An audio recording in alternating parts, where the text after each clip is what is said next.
Our ancestors understood origins by extrapolating from their own experience.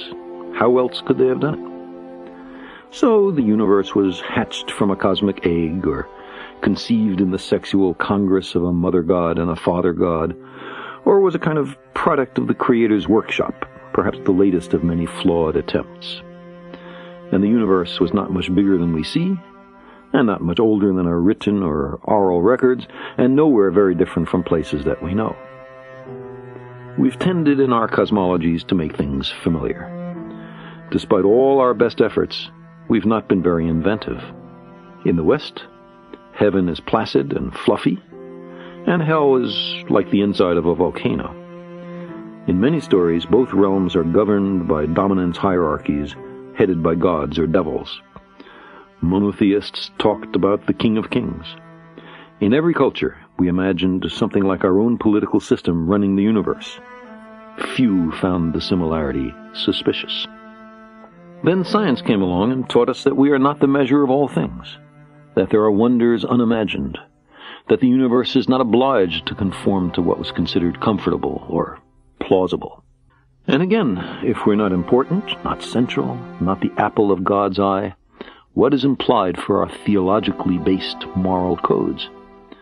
The discovery of our true bearings in the cosmos was resisted for so long and to such a degree that many traces of the debate remain, sometimes with the motives of the geocentrists laid bare. So, what do we really want from philosophy and religion? Palliatives? Therapy? Comfort? Do we want reassuring fables, or an understanding of our actual circumstances? Dismay that the universe does not conform to our preferences seems childish. You might think that grown-ups would be ashamed to put such disappointments into print.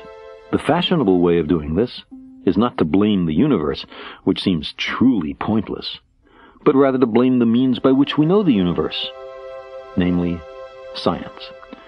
Science has taught us that because we have a talent for deceiving ourselves, subjectivity may not freely reign. Its conclusions derive from the interrogation of nature, and are not in all cases pre-designed to satisfy our wants. We recognize that even revered religious leaders, the products of their time, as we are of ours, may have made mistakes. Religions contradict one another. On small matters, such as whether we should put on a hat or take one off on entering a house of worship, or whether we should eat beef and eschew pork or the other way around, all the way to the most central issues such as whether there are no gods, one god, or many gods. If you lived 2 or 3 millennia ago, there was no shame in holding that the universe was made for us. It was an appealing thesis consistent with everything we knew. It was what the most learned among us taught without qualification. But we've found out much since then. Defending such a position today amounts to willful disregard of the evidence and a flight from self-knowledge. We long to be here for a purpose, even though, despite much self-deception, none is evident. Our time is burdened under the cumulative weight of successive debunkings of our conceits. We're Johnny-come-latelys. We live in the cosmic boondocks. We emerged from microbes and muck. Apes are our cousins. Our thoughts and feelings are not fully under our own control. There may be much smarter and very different beings elsewhere, and on top of all this, we're making a mess of our planet and becoming a danger to ourselves. The trapdoor beneath our feet swings open. We find ourselves in bottomless free fall. We are lost in a great darkness, and there's no one to send out a search party. Given so harsh a reality, of course we're tempted to shut our eyes and pretend that we're safe and snug at home, that the fall is only a bad dream. Once we overcome our fear of being tiny, we find ourselves on the threshold of a vast and awesome universe that utterly dwarfs, in time, in space, and in potential, the tidy anthropocentric proscenium of our ancestors. We gaze across billions of light years of space to view the universe shortly after the Big Bang and plumb the fine structure of matter, We peer down into the core of our planet and the blazing interior of our star.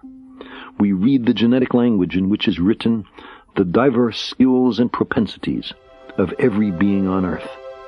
We uncover hidden chapters in the record of our own origins. We invent and refine agriculture, without which almost all of us would starve to death. We create medicines and vaccines that save the lives of billions. We communicate at the speed of light and whip around the Earth in an hour and a half. We have sent dozens of ships to more than 70 worlds and 4 spacecraft to the stars. To our ancestors, there was much in nature to be afraid of. Lightning, storms, earthquakes, volcanoes, plagues, drought, long winters.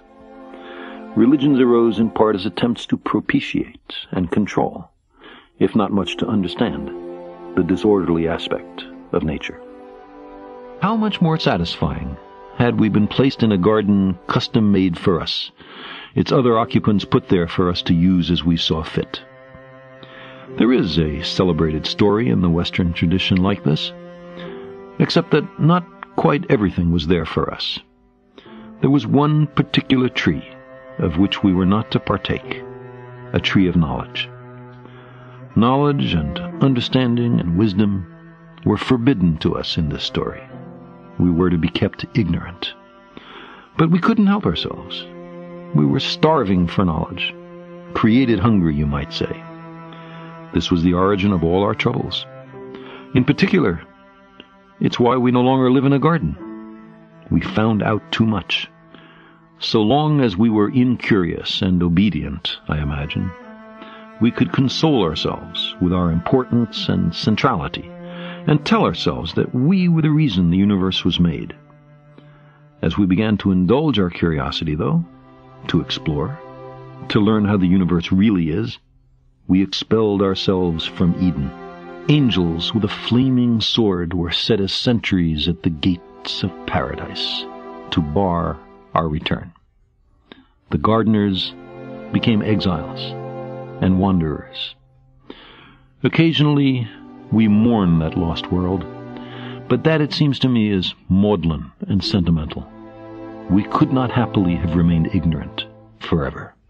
There is in this universe much of what seems to be design, but instead we repeatedly discover that natural processes, collisional selection of worlds, say, or natural selection of gene pools, or even the convection pattern in a pot of boiling water, can extract order out of chaos and deceive us into deducing purpose where there is none. The significance of our lives and our fragile planet is then determined only by our own wisdom and courage. We are the custodians of life's meaning. We long for a parent to care for us, to forgive us our errors, to save us from our childish mistakes. But knowledge is preferable to ignorance. Better by far to embrace the hard truth than a reassuring fable. If we crave some cosmic purpose, then let us find ourselves a worthy goal.